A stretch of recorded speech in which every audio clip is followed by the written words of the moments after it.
I tried to watch that shit for like 5 minutes, and I couldn't believe it. I just like, dude, this cat, there's got to be more to it than this just dude on what looks like a Zoom fucking call, pointing, just talking, freeballing, like his fucking thoughts. Like, but 9 million subscribers, that's a pretty big segment of a population that can just, and that's multiply that by the people who listen to Own Channel or fucking blah, blah, blah. Like Fox News, like CNN now, these people. Like, pretty soon you got 30, 40 million people who are like-minded in this weird alt-right world, but they're active and engaged. So that's 40 million fucking people you can count to vote for Donald Trump, because that's a lot.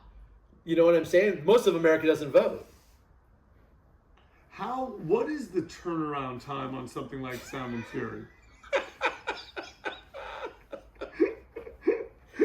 We got off the track. No, sorry, great. I got passionate. Dude, Sing of California does that to me. No, it was great, but that's the point. That's what this band's about, dude. Like, fuck off. Band's about fuck off. No. So this is interesting. Like, because there's 2 records and there's a book. It's a lot of work. What happened was, I don't think it's any secret, like the brothers, Sean and Mark, became sort of estranged. Mark's no longer in Youth Brigade, whatever. So it was really hard because they're equal partners in BYO, which we're a partner of. And they're also, they're 3 brothers in this fucking band. That's the band. It's Adam, Mark, and Sean. And so I always had this idea of like doing, kind of like we were doing 7 Seconds, the gatefold thing. And then we started looking for archival shit. And of course, these dudes had a little, not a lot. Mark didn't have anything. Sean had a little bit. And so that became like a year process of trying to just find shit to make something. And then by the time we got that stuff collected, because we started working on this thing pretty much right away, like about a year into the label. Like right when we started working on 7 Seconds, we started working on this, or thinking about it. And, concurrently. Yeah. And so then it kind of came like, look, dude, we don't really have a lot of, well, we do have a lot of material. We don't have, like the Stern Brothers put out the Let Them Know doc about 10 years ago. That's about BYO and Youth Brigade. It's great. Awesome. There's a book that comes with it. Nice you can buy from Trust Records. We have them for sale. Fascinating. That's the Youth Brigade story. So Sean is pretty practical. It's a great companion piece to Another State of Mind. It's almost like a sequel. Yeah. But in Sean's mind, it's like, all right, I told the story. I don't need to tell it again. Like, I don't think he and Mark really even cared that much about this record coming out. They were so past it. Punk Rock Bowling, Youth Brigade has Later Day Records. Yeah. And so we kind of started running with it, and then I kind of crossed paths with Greg Jacobs, and he took it over for me because I was like, I'm just not frustrated, but I'm like, dude, I don't have time to keep trying to find shit and put together. Greg did it, and then when Sergi kind of took over, we were discussing the project. This is about a year ago we started discussing it. No, yeah, it's probably like December of 2022, so a little over a year ago. That's when the Quicksand thing kind of came out, and then Sergi was like, I want to do something like this. I want the color palette. If you look at this, I'll show you. It's all like kind of reds, blacks, and whites, like sepia tones. And so the thing has like this kind of art book vibe. It's beautiful. And then, so then we have that, and then we were, getting the photos from Friedman and Alison Braun and Edward Culver, and like getting together. Probably around May or June, we turned it in of 2023, and then we got a sample in August that was not to par for us. Like our whole thing was like, we want to spend money on this. If people are going to pay $80 for this, the thing's going to cost $50. It's going to have 2 records in it with quality vinyl, remastered. It's got this book. The paper's got to be fucking quality. The cover's got to be quality. So that's where we're at. So this first samples we got back in August, September, we're like, not good enough. And then we signed off on a sample in October. So that's why it took so long. I mean, we worked on it for 2 years, but really hard for about 6 months. How far are you guys, because you were saying you're partners in BYO, how far does that mean you go down with the Youth Brigade? Like, are you guys going to do the Brigade? Or are you guys going to... I would like to. I don't think Sean's as keen on it as I am. I think in my vault over here that's locked, so you can't get in, is an unreleased Brigade record. I don't think it ever came out. Maybe it did. I don't remember it. I'd like to do something with the Brigade. I understand. I think there's some great songs on the Brigade. I think the Brigade makes sense at the time these kids wrote it, because you're in your 20s now. You can't call yourself Youth Brigade. You're getting better. Like, what are you going to do? At the time, Youth Brigade, when they headlined Shows Defenders, there's 2,000, 3,000 kids there. Youth Brigade and 7 Seconds were a fucking big band, and they played a lot together. But the shows are violent. It does, I think, artistically, Sean Kevin, all these dudes started wanting to try something else, push it a little bit, be a real musician. I'm not saying you're not a real musician in punk rock, but push it.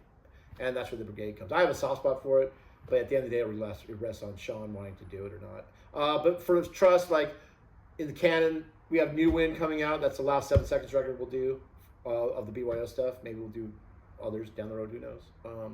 We have those SNFU records. Those will both come out probably not till next year, or at least the first one. And then there's probably Hepcat. That'll be fun. Like we have this Hepcat record coming out. Hepcat's like this kind of early '90s ska band, but traditional ska. It's a great record, and it's kind of something we're gonna put out in the summer with some little tricks to it. You're not doing Right on Time, are you? No, it's Scientific. Okay, that was the first one? I think it's the second one. Okay. Okay. And then, there's Royal Crown Reviews on there. Royal Crown Review is the very first swing band of the swing revival of the 90s. And I think Royal Crown Review is fucking great. But I think there's a weird band dynamic. Mark Stern started that band, then got kicked out of it when they got signed to a major label because he still had his punk rock chops and didn't want to be on a major label. And those other guys were, no, dude, if Frank Sinatra can do it, we can do it. And then how'd that work out? Rock and Review, Right. But fuck, dude, like you were there, you're part of it. These dudes, like that dude Eddie was a fucking brilliant frontman. Yeah. I don't know where he is today, but Rock and Review, like I tell people all the time they don't believe it because they think swing's like Cherry Poppin' Daddies and kind of cheesiness. I'm like, dude, when the swing thing first came back around, or to start up again, it was the early '90s, and Royal Crown Review was a swing band. They lived that Dude, they music, were dressed to the nines, and they would play these warehouse parties on the west side, events shit that were off the chain, and it would blow your mind because like this is 90, 91. I'm still a hardcore kid, still straight edge, still like pretty much like I was as 12 and kind of I am today, just a fucking dude, And we would go to these swing parties and be blown away because like people be doing fucking crazy swing moves, like if you ever been to a punk rock show like in the 80s and shit, like not a lot of females. Chelsea Bangs, the females there would probably kill you, so it's not a lot of, as you're coming into that kind of time of your life, like, you're not meeting any girls at punk rock shows. You go to a fucking swing show, it's all girls dressed to the nines and having a good fucking time, and it was a lot of fun, and I just thought at the time, I go, dude, this is a badass counterculture movement. You guys are taking like this big band 40s music and turning it on its head and having a good fucking time and putting on these like fucking 6 shows. Dude, Royal Crown Review is a fucking good live band. So case in point, bring back around, that's a record I'd still like to get out. That rest was Mark Stern though. It'd always be his call. Where do you look at Sean Stern? You have Ian, you have Henry, you have I'm saying, later you have Pat Duba. I'm saying you have these people. Where do you put Sean Stern in that? Because I think he is in some ways like above Sean Stern's a lot of them. Sean Stern's, he's a giant. Oh yeah, he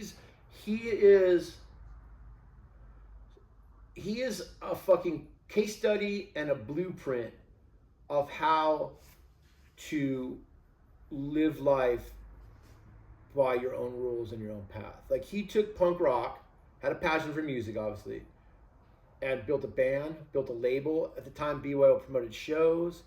The label did well, made his living. I mean, he went to college, graduated from UCLA. He's a fucking sharp dude.